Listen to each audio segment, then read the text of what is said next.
একবার মা বৈষ্ণোদেবী তার পরম ভক্ত শ্রীধরের স্বপ্নে এসে তাকে ভাণ্ডারের আয়োজন করার নির্দেশ দিলেন এবং তার গ্রাম এবং পার্শ্ববর্তী গ্রামের লোকেদের নিমন্ত্রণ করতে বললেন। এবং ভাণ্ডারের দিন এলেন মা বৈষ্ণোদেবী এক কন্যারূপে এবং মা বৈষ্ণোদেবীর কৃপায় সকল অতিথিরা খুব তৃপ্তি ভরে ভোজন করলেন।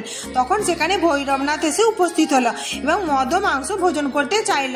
তখন কন্যারূপী মা বৈষ্ণোদেবী ভৈরবনাথকে বোঝালেন যে এটি একটি ব্রাহ্মণের গৃহ, এখানে এসব ভোজন করানো হয় না।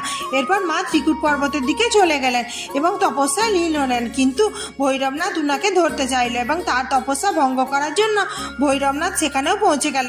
তখন সেখানে হনুমানজি প্রকট হয়ে ভৈরবনাথের সাথে যুদ্ধ করলেন এবং মায়ের তপস্যা চলাকালীন হনুমানজি সেখানেই পাহারা দিতে লাগলেন।